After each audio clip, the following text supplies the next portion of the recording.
Ms. Deseta Gray is the director of Sabri Education Services.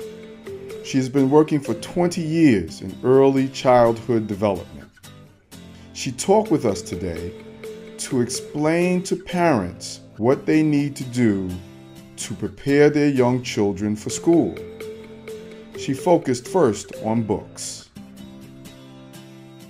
Okay, so maybe I should first tell you why I started. Okay. So I started Sabri Education Services because of the statistics that I've been reading.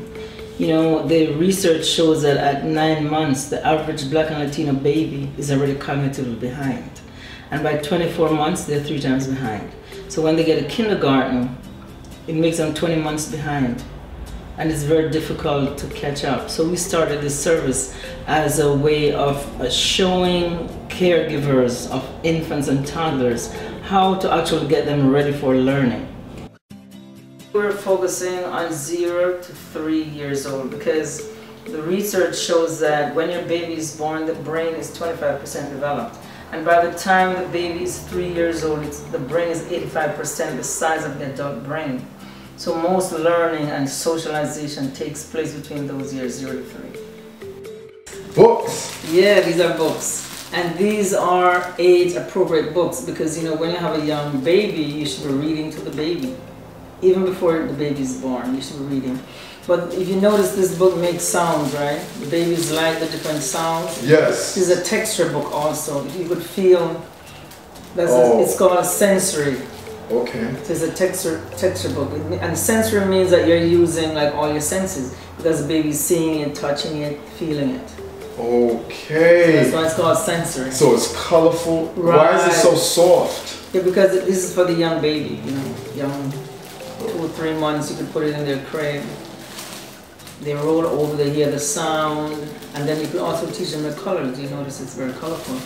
And once you have the baby, this is a string to attach it to the stroller.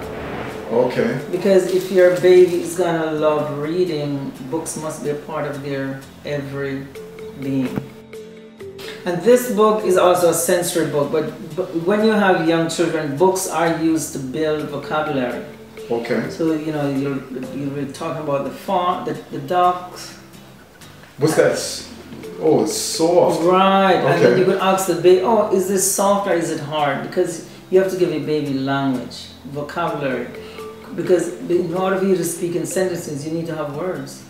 Very good. But you're born without words, so we have to, you know, give those words, right? And see this one also. Okay. So the baby's learning that this is a sheep and this, you know. And these books should be on the floor where the baby could actually reach them. So whenever they want to read, they could get their book because they're also learning how to make decisions because they're not speaking, but they'll know when they want to read and they could go get the book. That's where decision making starts. And what about this book right here? And this bigger book. Yeah, this book is also, and these books are age appropriate because you notice they're thick. Babies can. Why are they thick? Because babies' hands are very small, and so the thicker the page, it's easier for the child to turn the book. And I don't know if you're aware, but just turning a book page is a skill. It's a fine motor skill. Right. For the fingers. And as you give a baby a book, first the baby usually starts the book upside down. Okay. And by having experience, the baby will sooner or later realize, oh, you know, these things it has to be this way. Because a lot of times when we're in daycare centers and some children come in, they really don't know how to handle a book because they have not had the experience. So experience is really what builds the brain.